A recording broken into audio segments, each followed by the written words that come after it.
السلام علیکم ناظرین، پروگرام ویژن پر راجہ عاطف ذوالفقار کے ساتھ آپ کی خدمت میں حاضر ہوں۔ ناظرین، جب عمران خان صاحب وزیر اعظم تھے تو ان کے اپنے آفس کے اندر ان کو ایک اعلیٰ ترین سرکاری افسر نے باقاعدہ گالیاں دیں۔ یہ کیا واقعہ تھا، یہ تفصیلات آپ کے ساتھ شیئر کریں گے۔ اور پھر جناب عمران خان صاحب نے لانگ مارچ کی تاریخ آج بھی نہیں دی، وہ لانگ مارچ کی تاریخ کیوں نہیں دے رہے، یہ بھی آپ کو بتائیں گے آج کے پروگرام میں۔ اور پھر عمران خان صاحب کا پسندیدہ تو سیاستدان لگتا ہے ہٹلر ہی تھا، ایسی خبریں آ رہی تھی، لیکن آج تو انہوں نے باقاعدہ نازی ہٹلر کی طرز پر لوگوں سے حلف لینے شروع کر دیے ہیں۔ یہ سٹوری آپ کے ساتھ شیئر کریں گے۔ اور پھر آخری جو ٹچ ہوتا ہے وہ اسلامی ٹچ ہوتا ہے، آخری حربہ جب بندے کے پلے اور کچھ نہ ہو، تو آج عمران خان صاحب نے یہ کہا ہے کہ وہ جو لانگ مارچ کریں گے وہ بنیادی طور پہ ایک جہاد کریں گے اور سب لوگوں کو چاہیے کہ جہاد میں شریک ہوں، اس پر بات کریں گے۔ اور پھر مریم نواز شریف نے دھواں دھار پریس کانفرنس کی ہے اور اب انہوں نے لندن بھی جانا ہے، اور انہوں نے یہ بھی بتایا کہ نواز شریف صاحب کب واپس آئیں گے۔ مریم کی جو پریس کانفرنس ہے اس پر اور نواز شریف کی واپسی کے حوالے سے کچھ خبریں آپ کے ساتھ شیئر کریں گے۔ اور پھر عمران خان صاحب کے حوالے سے مولانا فضل الرحمان کو موجودہ حکومت سے بہت بڑا شکوہ ہے، گلہ ہے، بلکہ باقاعدہ وہ ناراض ہیں۔ یہ کیا خبر ہے، یہ آپ کے ساتھ شیئر کریں گے۔ اور پھر عمران خان صاحب نے 2 بڑے اقبال جرم کر دیے ہیں جو کہ مستقبل میں ان کے لیے بہت بڑا پھندا ثابت ہوں گے۔ یہ کیا خبریں آپ کے ساتھ شیئر کریں گے، مگر اس سے پہلے کہ ہم اپنے پروگرام کو آگے بڑھائیں، آپ سے گزارش ہے کہ اگر ابھی تک آپ نے ہمارے چینل سبسکرائب نہیں کیا تو پلیز کر لیجئے، ساتھ ہی بیل آئیکن بھی دبا دیجئے تاکہ جو ہی ہمارا کوئی نیا پروگرام اپلوڈ ہوتا ہے تو اس کا نوٹیفیکیشن فوری طور پر آپ کو موصول ہو سکے۔ پروگرام کا باقاعدہ آغاز کرتے ہیں جناب مریم نواز شریف صاحبہ کی ایک پریس کانفرنس سے۔ ان کی پریس کانفرنس تو جب بھی وہ کرتی ہیں دھواں دھار کرتی ہیں، ٹو دی پوائنٹ کرتی ہیں، لیکن آج کی پریس کانفرنس کی اہمیت کچھ اس وجہ سے زیادہ تھی کہ اب وہ جب کہ تمام مقدمات سے فارغ ہو گئی ہیں اور نااہلی والا معاملہ بھی ان کا ختم ہو گیا ہے اور اب وہ لندن جانے والی ہیں، تو اس سے پہلے یہ پریس کانفرنس بہت اہم تھی اور اس میں انہوں نے ان تمام الزامات کے یعنی کہ اسپیسیفائی کر کے ہر ایک الزام کا باقاعدہ وہاں پہ جواب دیا، اور انہوں نے عمران خان صاحب کو بہت سارا ہم کہہ سکتے ہیں کہ سیاسی طور پہ للکارا اور ان کو ایکسپوز کیا اپنے جو ان کے پاس پوائنٹس تھے ان کے مطابق۔ مریم نواز شریف صاحبہ نے عمران خان صاحب کے بارے میں بہت ساری باتیں کی اور انہوں نے یہ کہا کہ جناب آپ جو ہیں وہ آپ نے کہا کہ مریم عورت نہ ہوتی تو ابھی تک جیل میں ہوتی۔ انہوں نے کہا جی میں جب جیل میں تھی تب بھی عورت ہی تھی، آپ نے مجھے 57 دن نیب کی قید میں رکھا اور اس کے بعد 1.5 مہینہ میں جیل میں رہی، اس کے بعد میری ضمانت ہوئی، وہ کیس بھی نہیں بن سکا، میرا جو پاسپورٹ ہے یہ بھی اسی سلسلے میں لیا گیا تھا جو کیس بنا ہی نہیں تھا۔ تو انہوں نے کہا کہ جناب میں اس وقت بھی عورت ہی تھی، اور انہوں نے عمران خان صاحب کے اوپر جو تنقید کی اور انہوں نے ایک مختصر شارٹ سا انہوں نے یہ بھی کہا کہ مجھے پتا کہ آپ کی زندگی میں عورتوں کی آپ کے لیے کتنی عزت ہے، انہوں نے یہ بھی کہا کہ اس سے زیادہ میں آگے نہیں جاؤں گی، اور بہت ساری باتیں کی انہوں نے تنقید کا نشانہ بنایا عمران خان کو کہ جو پاکستان تحریک انصاف کے لوگ اور عمران خان صاحب کہہ رہے ہیں کہ جی یہ NRO انہوں نے لے لیا۔ انہوں نے کہا کہ میں اپنے کیس میں میرٹ پر بری ہوئی ہوں اور میں نے اپنے وکیل کو بتا دیا تھا اور میرا کیس بھی ختم ہو چکا تھا، اب تو میرٹ تھا صرف، وہ آرڈیننس کی تو ہمیں ضرورت ہی نہیں پڑی کسی ترمیم کی، اور انہوں نے کہا کہ میں میرٹ پہ بری ہوئی ہوں، اور انہوں نے یہ بھی کہا کہ NRO یہ نہیں تھا کہ یہ میں بری ہو گئی ہوں، میں تو میرٹ پہ بری ہوئی ہوں، اور پاسپورٹ کے حوالے سے بھی انہوں نے کہا کہ جو کیس بنا ہی نہیں اس کے حوالے سے 7 کروڑ روپے بھی ہمارے پینڈنگ پڑے ہوئے ہیں عدالت کے پاس، اور یہ پاسپورٹ بھی، تو یہ پاسپورٹ بھی مجھے میرٹ پہ ملا، یہ میں نے تو کوئی NRO کسی قسم کا نہیں لیا۔ اسحاق ڈار کے حوالے سے انہوں نے کہا کہ اسحاق ڈار کی واپسی پہ عمران خان صاحب کو بڑا غصہ ہے اور وہ کہتے ہیں جی آ گیا ہے اور یہ NRO۔ ان کا کہ سوال یہ نہیں کہ اسحاق ڈار واپس کیوں آیا، سوال یہ ہے کہ اسحاق ڈار کو ملک سے جانا کیوں پڑا تھا، کیا ملک میں ایسا نظام انصاف نہیں تھا جس کی وجہ سے جانا پڑا ان کو، اور آج وہ واپس آئے۔ ان کا کہ عمران خان صاحب کو تکلیف اس بات کی نہیں کہ اسحاق ڈار واپس آ گیا، عمران خان صاحب کو تکلیف اس بات کی ہے کہ اسحاق ڈار کی واپسی کے بعد ڈالر نیچے گرنا شروع ہو گیا اور اسٹاک مارکیٹ اوپر جانی شروع ہو گئی ہے۔ پھر انہوں نے وہ جو کیلبری فاؤنڈ والا معاملہ تھا وہ بھی ڈسکس کیا، اور ان کا کہ وہ جو کیس تھا اس میں اس ڈیڈ کا کوئی کردار ہی نہیں تھا، وہ ڈیڈ جو ہے وہ ایک بہن اور بھائی کے درمیان تھی، اس کا اس کیس سے کوئی تعلق نہیں تھا، اور جو دادا نے اپنے پوتے کو پراپرٹی دی اس میں نواز شریف کا بھی کوئی تعلق نہیں تھا، نواز شریف کا بھی کوئی ایسا بزنس نہیں تھا۔ بہرحال یہ ساری باتوں نے کی، اور جو بہت سارے الزامات تھے اپنے اوپر کہ جو فلاں ڈیل، انہوں نے کہا کہ ڈیل یہ نہیں ہوتی، انہوں نے یہ بھی کہا کہ ڈیل جو ہوتی ہے کہ انسان پنجاب میں حکومت لے اور اگلے ہی دن فرق ہوگی کہ ایک مقدمہ ختم کروا دے، ان کا ڈیل یہ ہوتی ہے کہ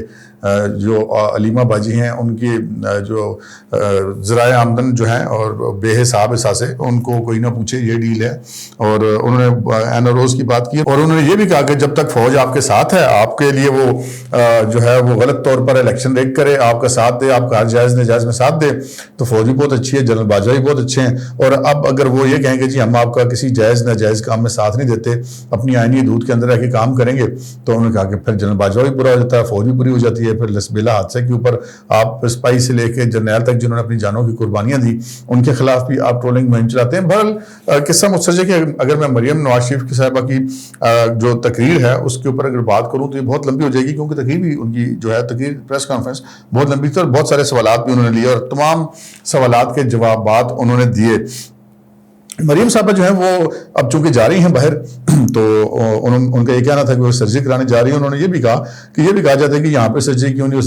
تو انہوں نے بتایا کہ انہیں جو ایک بیماری ہے وہ بہت ریئر بیماری ہے اور اس کی سرجری بس چند ایک ممالک میں ہو سکتی ہے, باقی ملکوں میں نہیں ہو سکتی, اس وجہ سے ان کا جانا ضروری ہے باہر. اور انہوں نے کہا کہ میں اپنی والدہ کا جب سے میری انتقال ہوا میں اپنے بھائیوں سے نہیں ملی, اب میں 3 سال سے اپنے والد سے نہیں ملی. تو انہوں نے کہا کہ بہرحال میں نے کبھی بھی وکٹم کارڈ نہیں کھیلا اور نہیں میں آئندہ بھی کھیلوں گی. نواز شریف صاحب کی آمد کے حوالے سے انہوں نے یہ ضرور بتایا کہ یہ فیصلہ کوئی اور نہیں کرے گا, یہ فیصلہ صرف نواز شریف کریں گے کہ انہوں نے کب آنا ہے. اور انہوں نے کہا کہ رہی لیول پلینگ فیلڈ کی بات, تو لیول پلینگ فیلڈ یہ نہیں ہے کہ عمران خان صاحب جو کچھ مرضی کرتے پھرے ان کو کوئی نہ پوچھے, اور نواز شریف صاحب نے کچھ بھی نہیں کیا تھا تو ان کو میدان سے باہر نکال دیا گیا تھا. لیول پلینگ فیلڈ وہی ہوتی ہے کہ جس نے اگر کوئی جرم کیا تو اس کو سزا ملے, اور اگر کسی نے کوئی جرم نہیں کیا تو اس کو سزا نہیں ملنی چاہیے. آگے بڑھتے ہیں جناب مولانا فضل الرحمان کی طرف آتے ہیں. مولانا فضل الرحمان صاحب جو کہ پی ڈی ایم کے سربراہ بھی ہیں, انہوں نے جو ہے آج ایک انٹرویو دیا ہے. اس انٹرویو میں انہوں نے حکومت کے ساتھ اپنی ناراضگی اور خفگی کا اظہار کیا, اور انہوں نے کہا کہ جی مجھے اب حکومت سے شدید قسم کے اختلافات ہیں, اور وہ اختلافات ہیں عمران خان کی گرفتاری اب تک نہ ہونے پر. انہوں نے کہا کہ عمران خان کوئی قانون سے بالا تر نہیں ہے, جتنا باقی لوگوں پہ قانون نافذ ہوتا ہے اتنا ہی عمران خان صاحب پہ بھی ہونا چاہیے اور ان کو بھی گرفتار ہونا چاہیے. یہ ایک چلتے چلتے ہم نے کہا کہ مولانا فضل الرحمان صاحب کی بات بھی آپ کے ساتھ ہم ٹچ کر لیں.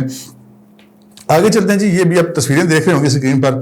یہ جو جرمن نازی ہٹلر تھا, ڈکٹیٹر تھا جرمنی کا, جو اس کا طریقہ کار تھا, اس حوالے سے عمران خان صاحب ویسے بڑی سیاست بھی اس طرح کی کرتے ہیں. بہت سارے لوگ خصوصاً سلیم صافی صاحب اس چیز کا کئی دفعہ اظہار کر چکے ہیں کہ جس طرح کے لوگ ہٹلر نے اپنے ساتھ رکھے ہوئے تھے, دوسروں کی ٹرولنگ کرنے والے, جھوٹے بیانیے پھیلانے والے, یہ سب کچھ کرنے والے, انہوں نے کہا کہ عمران خان صاحب بھی اپنے پورے کیریئر میں یہی کچھ کرتے رہے. اور اب یہ سلیم صافی صاحب کا خیال ہے, لیکن یہ جو تصویریں ہیں یہ آپ دیکھیے کہ اس میں عمران خان صاحب بھی, پرویز خٹک صاحب بھی اور ان کے ساتھ دیگر لوگ, علی امین گنڈاپور وغیرہ, یہ ہٹلر کے سٹائل میں ہاتھ اوپر کرا کے حلف لے رہے ہیں اپنے سامنے موجود لوگوں سے ایک جلسے میں, جیسے کہ ہٹلر لیا کرتا تھا. تو نہ صرف یہ کہ ان کی پالیسیاں اس سے ملتی جلتی ہیں, بلکہ یہ اب انہوں نے سٹائل بھی ان سے ملنا شروع ہو گیا. یہ اس کو یا یہ ایک اتفاق بھی ہو سکتا ہے, اور یہ عمران خان صاحب کسی سے متاثر بھی ہو سکتے ہیں, اور متاثر تاریخ میں کسی بھی شخصیت سے کوئی بھی ہو سکتا ہے, لیکن یہ جو ہٹلر سے کے ہاتھوں متاثر ہونا ہے اس سے مطلب ملک کے متاثر ہونے کا خطرہ ہے. تو اس وجہ سے اس چیز سے عمران خان صاحب کو گریز ہی کرنا چاہیے, اگرچہ کہ ہمارے مشورے کی ان کے لیے شاید کوئی اہمیت نہیں ہوگی, لیکن بندے کو گل تو ٹھیک کرنی چاہیے تھی. آگے بڑھتے ہیں جی. یہ جو انہوں نے آج حلف لینا لیا, یہ کیوں لیا؟ یہ انہوں نے لیا جناب اس لیے کہ انہوں نے اپنے تمام شرکاء سے کہا کہ جی آپ حلف دیں کہ آپ لوگ جو ہیں وہ لانگ مارچ میں آئیں گے. اب یہ حلف جو ہے عمران خان صاحب نے اس سے پہلے کبھی نہیں لیا تھا, تو اب انہیں یہ کیا لینے کی ضرورت پڑ گئی؟ یہ ضرورت اس لیے پڑی کہ جناب لانگ مارچ کی تیاری عمران خان صاحب سے ہو نہیں رہی. ہمارے جو ذرائع ہیں ان کا یہ کہنا ہے کہ عمران خان صاحب پوری کوشش ہے کہ کسی بھی طرح سے وہ لانگ مارچ ایک پریپیئر کر لیں اور اسلام آباد کے اوپر حملہ آور ہو جائیں, جتھے لے کر پنجاب سے, کے پی سے, کشمیر سے, گلگت بلتستان سے. اور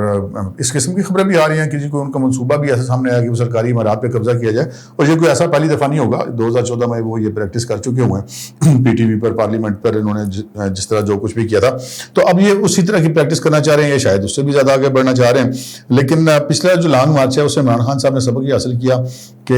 جلسے جلوس میں لوگوں کا آ جانا اور بات ہوتی ہے, کوئی میوزیکل پروگرام دیکھنے آ جاتا ہے, کوئی ویسے میلا ٹھیلا دیکھنے آ جاتا ہے, اور پھر اس میں ہینگ لگتا ہے نا, پھٹکڑی اور رنگ بھی چوکا آتا ہے. لیکن جو دھرنا ہوتا ہے یا لانگ مارچ ہوتا ہے اس کے لیے تو آپ کو بڑے کمیٹڈ قسم کے لوگ چاہیے ہوتے ہیں. تو عمران خان صاحب کو اتنے عرصے سے وہ جو لانگ مارچ کی دوبارہ کال نہیں دے رہے, 25 مئی کی انہوں نے ایک بار دیکھ لی کہ وہ کامیاب نہیں ہوئے, تو اب وہ اگر دوبارہ لانگ مارچ کی کال دیں گے تو تبھی ہوں گے جب ان کے پاس کوئی ایسی چیز موجود ہوگی تو ہمارے پاس خبریں یہ ہے کہ جناب لانگ مارچ کی تاریخ انہوں نے آج بھی نہیں دی. ایک اجلاس ضرور ہوا ضلعی سطح کے عہدیداروں کا KP کا لوگوں کا, اور وہاں پر عمران خان صاحب نے ان کو یہ کہا کہ آپ لوگ بندے اکٹھے کریں, ہر بندہ جو ہے وہ بندے آنے کی کوشش کرے. پرویز خٹک صاحب نے کہا اور جب میں کال دوں گا تو پھر آپ لوگوں نے آنا, یعنی کہ کال انہوں نے آج بھی نہیں دی, نہ جلسے میں اور نہ ہی پارٹی کے لوگوں سے میٹنگ میں, کیونکہ عمران خان صاحب کے پاس جو اطلاعات ہیں وہ یہ ہے کہ لانگ مارچ کی کال دینے کی پوزیشن میں وہ بھی خود نہیں ہے. ویسے ان کا اگر بس چلے تو شاید وہ گھنٹہ بھی نہ لگائیں, لیکن حالات کو نہیں بن رہے جی خان صاحب کے لانگ مارچ کی کال دینے کے لیے. اور پھر وہ جب بندے کے پاس کوئی حربہ نہیں رہ جاتا نا جی, پھر آخری حربہ ہوتا کہ مذہبی رنگ دے دیا جائے. تو عمران خان صاحب نے آج کہا کہ یہ جو میں سیاست کر رہا ہوں یہ سیاست نہیں, یہ میں جہاد کر رہا ہوں, اور آپ تمام لوگوں پہ بھی جہاد لازم ہے, اور جب لانگ مارچ ہوگا تو آپ لوگوں نے اس کو جہاد سمجھ کے شریک ہونا ہے. یہی بات اگر کسی مولوی صاحب نے کہی ہوتی تو یہی PTI یہ عمران خان صاحب اور مولوی صاحب کا جینا آرام کر دیتے, اور کہ جناب یہ دیکھیں مذہب کا استعمال ہو رہا ہے, مذہب کا استعمال ہو رہا ہے, اور خود یہ مسلسل مذہب کا استعمال کرتے ہیں, باقاعدہ اسلامی ٹچ دیتے ہیں, پلان کر کے دیتے ہیں. وہ قاسم سوری والی ویڈیو پہ آپ نے سنی ہوگی. تو اسلامی ٹچ کے حوالے سے اب ایک آخری آپشن ان کے پاس یہی ہے کہ وہ اسلامی ٹچ ہی دیں اور اس معاملے کو آگے چلیں. آگے بڑھتے ہیں جناب. عمران خان صاحب نے آج 2 بڑے اعترافات کر چکے ہیں گزشتہ کچھ دنوں میں. وہ اعترافات کیا ہیں؟ وہ ایک بڑی مشہور ایک محاورہ ہے کہ جو ہے وہ کہاوت ہے کہ پرندہ اپنے پاؤں کی وجہ سے اور انسان اپنی زبان کی وجہ سے جال میں پھنستا ہے. عمران خان صاحب کی زبان یہ ہے ایسی ہے کہ جو ان سے بہت سارے اعترافات کراتی رہتی ہے. ایک تو انہوں نے سائفر کے حوالے سے خود ہی اقبال جرم کر لیا. ابھی گورنمنٹ انکوائری کرتی سائفر کدھر گیا, کس نے لیا, یہ کوئی وزیر اعظم لے گیا تھا یا کوئی سیکرٹری لے گیا تھا یا کوئی کلرک لے گیا تھا, کوئی اسٹینو لے گیا تھا, یہ سویپر لے گیا, کون لے گیا,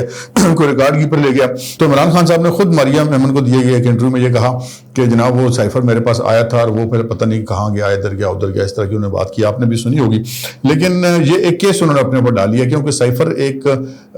معمولی چیز نہیں ہے, اور خصوصاً ایسا سائفر جس کو آپ نے بنیاد بنا کر پورے ملک کو ایک مطلب پریشانی میں ڈالا کیا ہوا ہے. پورا ملک سیاسی عدم استحکام کا شکار ہے کہ جی میرے خلاف سازش ہوگی, امریکہ نے سازش کر دی, یہ سائفر آ گیا. اب سائفر ویسے تو سینکڑوں لاکھوں سائفر آج تک پاکستان میں آئے ہوں گے, جو پاکستان کے مختلف 190 سے زائد ممالک میں سفیر ہیں وہ بھیجتے ہیں سائفر, روزانہ کی بنیاد پہ بھیجتے ہوں گے, ہفتے 15 دن میں بھی بھیجتے ہوں گے, یا ماہانہ کی بنیاد پہ بھیجتے ہوں گے, لیکن سائفر بہت سارے آتے ہیں. لیکن یہ سائفر اور پھر اس کے بعد کہتے ہیں ایک بودا جواز کرنا کہ جی یہ تو ایک کاپی تھی, تو اوریجنل تو وزارت خارجہ میں ہے. اس میں یہ چھوٹی سی چیز میں کلیریفائی کر دوں کہ یہ جو سائفر کی جتنی کاپیاں ہوتی ہیں نا کہ جی ایک وزیر اعظم کے پاس گئی, ایک صدر کے پاس گئی, ایک GHQ میں چلے گی, ایک جناب وہ چیف جسٹس کے پاس تو نہیں جاتی, خیر کہ پرائم منسٹر کے پاس چلی گئی, کسی کے پاس بھی گئی, یہ ہر کاپی اپنی جگہ پہ اوریجنل ہوتی ہے. اب جیسے آپ کوئی برانڈڈ چیز خریدتے ہیں تو وہ یہ نہیں کہ اس فرض کریں ایک برانڈڈ چیز ہے تو وہ پہلی والی اوریجنل اور باقی ساری کاپیاں وہ ساری ہی اوریجنل ہوگی اگر وہ سیم برانڈ کی ہوں گی. تو وہ یہ جو سائفر ہوتا ہے ایسے ہی یہ جتنے بھی سائفر جاتے ہیں, جتنے ہم لوگوں کو جاتے ہیں, یہ سب اوریجنلی ہوتے ہیں. اس میں فوٹو کاپی والا چکر نہیں ہوتا. اور عمران خان صاحب کو کسی نے یہ کہا بھی نہیں کہ جناب ہمارے پاس سائفر نہیں ہے, انہوں نے کہا کہ باقی جگہوں پہ موجود ہے. جو پرائم منسٹر آفس کی فائل میں سے سائفر غائب ہے. اب یہ وہی سائفر ہے جس کے بارے میں آڈیو لیکس آ چکی ہیں کہ اس کو جی ہم نے کیسے اس کے منٹس میں اپنی مرضی کے منٹس لگنے اور اس کے اوپر سارا کھیلنا ہے. اور وہ منٹس ہی انہوں نے پیش بھی کیے تھے نیشنل سیکورٹی کونسل کی میٹنگ میں جب خود پرائم منسٹر تھے. اور لیکن چونکہ جو آگے لوگ بیٹھے تھے ان کے پاس سائفر تھا, ان کو پتا تھا کہ کیا لکھا اور منٹس میں کیا فرق ہے, اس وجہ سے عمران خان صاحب کو انہوں نے جو ہے وہ ان کی بات کی تائید نہیں کی. تو یہ ایک سائفر والا معاملہ انہوں نے اپنے سر ڈال لیا. یہ آج کھلے یا کل کھلے یا پرسوں کھلے, یہ کیس عمران خان صاحب کے اوپر سائفر والا پڑھنا ہی پڑھنا, کیونکہ یہ ایک سیکرٹ ایکٹ کی بھی خلاف ورزی ہے اور ایک انتہائی غیر ذمہ داری بھی. اگر دانستہ لے جایا گیا تو یہ بہت بڑا جرم ہے, اور اگر دانستہ نہیں لے جایا گیا تو یہ اگر جرم نہ صحیح لیکن ایک بہت بڑا سیکورٹی بریچ ہے اور ایک بہت بڑی غفلت ہے. اور اتنی غفلت کرنے والا بندہ پرائم منسٹر اور ملک کا, یعنی کہ 55 جلسے جس سائفر کی بنیاد پر آپ نے کی اور آپ نے کہا جی وہ سائفر میں سے گم ہو گیا, تو اب پتہ نہیں یہ گم ہوا یا نہیں ہوا, یہ تو خان صاحب کہہ رہے ہیں تو ہم بھی مان لیتے ہیں کہ گم ہوا ہوگا. تو ایک تو یہ انہوں نے اعتراف کر لیا. دوسرا انہوں نے جو آڈیو لیکس ہیں اس کے اوپر انہوں نے ایک اور انٹرویو میں بات کر دی اور کہا کہ جناب یہ اب دیکھیں نا کوئی چیز محفوظ نہیں ہے. سیف لائن سے بات کی میری اہلیہ بشرا بی بی نے, تو وہ بھی کال جو ہے وہ آڈیو لیک ہو گئی. اب یہ کال جو آڈیو لیک ہوئی بہت بڑی سنگین کال تھی کہ آپ پاکستان کے اندر اپنے سیاسی مخالفین کو غدار قرار دینے کے بیانیے بنوا رہے ہیں. یعنی کہ آپ کی اہلیہ آپ کے سوشل میڈیا ہیڈ کو ڈائریکشنز دے رہی ہیں کہ جو فرح کے خلاف بات کرے, جو خان صاحب کے خلاف بات کرے, جو ان کے خلاف بات کرے, اس سب کو غداری سے لنک کر دو اور یہ سب کہو کہ بیرون ملک سازش ہے. تو یہ خان صاحب نے یہ بھی ایک بہت بڑا اقبال جرم کیا ہے. تو یہ دو اقبال جرم وہ جو ہے وہ جسے کہتے ہیں چلاکی دکھاتے دکھاتے یہ وہ کر بیٹھے ہیں. اب آتے ہیں جناب اس خبر کی طرف کہ وہ عمران خان صاحب کو کیسے گالیاں پڑی. عمران خان صاحب کے حوالے سے مختلف قسم کی خبریں آتی رہی ہیں کہ وہ جو ڈی جی ایف آئی اے تھے سابق بشیر میمن, ان کے ساتھ ان کو انہوں نے بہت لوگوں کو گرفتار کرنے کا حکم دیا تھا, انہوں نے نہیں مانا. تو اس کے بعد ان کو کافی نتائج بھی بھگتنے پڑے اور ریٹائرمنٹ کے بعد ان کو ان کی پینشن وغیرہ اور یہ ساری چیزیں بھی لیٹ ملی بہت زیادہ وقت سے. اور خان صاحب نے کافی ان کے خلاف یعنی کہ غصہ کیا اور کافی ان کو پریشان کیا. تو ایک انٹرویو جو ہے وہ کیا گیا ہے, امداد سومرو صاحب نے کیا ہے ڈی جی ایف آئی اے جو تھے بشیر میمن نے بڑے حیرت انگیز انکشافات کیے. انہوں نے یہ کہا کہ جناب مجھے بلایا ہے عمران خان صاحب نے, اور ان کا کہ کمرے میں پرائم منسٹر آفس میں تھا اور پرائم منسٹر تھے اور اعظم خان جو ان کے پرنسپل سیکرٹری, ہم 3 لوگ تھے. تو پہلے تو عمران خان صاحب نے خواجہ آصف کے والے سے بات کی, اس کے بعد انہوں نے مریم نواز شریف کے خلاف کیسز بنانے کی بات کی. اور انہوں نے کہا جی میں نے بتایا کہ اس طرح تو کوئی کیس نہیں بن سکتا. تو پھر انہوں نے کہا کہ انہوں نے کوئی بہت غلیظ لفظ استعمال کیا مریم نواز شریف صاحبہ کے بارے میں. اب غلیظ لفظ انہوں نے تو بشیر میمن صاحب ذرا چونکہ ذرا پڑھے لکھے آدمی ہیں اور وزیدار آدمی ہیں تو انہوں نے ڈائریکٹ نہیں. اب غلیظ لفظ کس کو کہتے ہیں؟ غلیظ لفظ کہتے ہیں گالی کو. تو انہوں نے بہرحال غلیظ لفظ استعمال کیا. تو اس پر بشیر میمن نے کہا کہ مجھے غصہ آ گیا. میں نے کہا جی مریم مطلب کسی کی بیٹی ہے, کسی کی بہن ہے, کسی کی ماں ہے, مطلب یہ کوئی طریقہ تو نہیں ہے, آپ کس طرح بات کر رہے ہیں کسی کے حوالے سے. تو جب عمران خان صاحب کہتے ہیں کہ جو بات بشیر میمن نے کہی, یہ انہوں نے کہا کہ میں نے شاؤٹ کیا پرائم منسٹر کے سامنے, اور جب انہوں نے شاؤٹ کیا تو پرائم منسٹر جو ہے وہ سہم گیا عمران خان اور ہکا بکا رہ گیا کہ یہ کیسے ایک افسر میرے سامنے, میں پرائم منسٹر ہوں, میرے ہی آفس میں میرے اوپر یہ شاؤٹ کرنا شروع کر دیا. کہتے ہیں میں نے شاؤٹ کرنا شروع کر دیا, کہتے ہیں میں آؤٹ آف کنٹرول ہو گیا. ان کا مجھے اتنا غصہ نہیں آتا, لیکن انہوں نے بات ہی ایسی کی تھی, اتنا گندا غلیظ لفظ استعمال کیا تھا کہ مریم نواز شریف صاحب سے میرا کوئی تعلق نہیں تھا, لیکن میں نے کہا کہ یار یہ کیا طریقہ ہے. اور انہوں نے شاؤٹ کیا بہت زیادہ پرائم منسٹر کے اوپر, ایک افسر نے, اور وہ سہم گئے. اور اس کے بعد اعظم خان اٹھے اور بازو سے ہاتھ سے پکڑ کے ان کو باہر لے آئے, یعنی کہ ان کے کمرے سے باہر. کہتے ہیں وہاں پہ کھڑے ہو کے میں نے پھر گالیاں دیں پرائم منسٹر کو. اور اب یہ بھی دیکھیں کہ جو پرائم منسٹر صاحب کو اپنے ہی آفس کے اندر بیٹھ کے ایک سرکاری افسر سے گالیاں پڑی. اور گالیاں کیوں پڑی؟ وہ جو میں نے بات عرض کی تھی شروع میں کہ پرندہ اپنے پاؤں کی وجہ سے, انسان اپنی زبان کی وجہ سے جال میں پھنستا ہے. جہاں وہ اپنے 2 اقبال جرم کر بیٹھے, وہاں یہ والا معاملہ بھی کہ اسی زبان کی وجہ سے وہ اپنے ماتحت سرکاری افسروں سے گالیاں کھا بیٹھے. اور یہ بشیر میمن صاحب کی ہم کیا بات کریں. بشیر میمن صاحب بڑے ایک آنیسٹ افسر کے طور پہ مشہور ہیں, اور انہوں نے پھر نہیں مانی بات ان کی, پھر ان کو ہٹا دیا گیا. 1 مہینہ کی سروس ان کی رہتی تھی, پھر وہ ریٹائر ہو گئے. اور اس کے بعد جو کچھ ہوا, ان کے جو پریولیجز تھے, ان کے جو پیمنٹس تھیں ریٹائرمنٹ کے بعد جو چیزیں ملتی ہیں وہ سال سے اوپر شاید لٹکائی گئی ہیں, اور اس کے بعد ان کو انہوں نے بھگتا. لیکن بشیر میمن صاحب کہتے ہیں کہ مجھے اس کے بعد پھر اعظم خان صاحب اپنے کمرے میں لے گئے اور واش روم میں لے گئے اور کہا کہ جی چلیں یہ منہ دھوئیں اور غصہ ٹھنڈا کرے اور جو ہے وہ درود شریف پڑھیں. انہوں نے کہا کہ میں ادھر باتھ روم میں درود شریف پڑھوں گا, کیا بات کر رہے ہو. کہتے بہرحال اس کے بعد میں ٹھنڈا ہو گیا. تو انہوں نے کہا کہ یہ جو واش روم میں مجھے بند کرنے والی کہانی تھی وہ غلط ہے, وہ مجھے اس وجہ سے لے کے گئے تھے کہ میں تھوڑا ریلیکس ہو جاؤں. تو بہرحال جی یہ بھی ہمارے ملک کا ایک المیہ ہے کہ ایک پرائم منسٹر کو ایک اعلیٰ سرکاری افسر سے گالیاں پڑ گئی صرف اپنی زبان کی وجہ سے. اب تک کے لیے اتنا ہی, اجازت دیجیے, اللہ حافظ.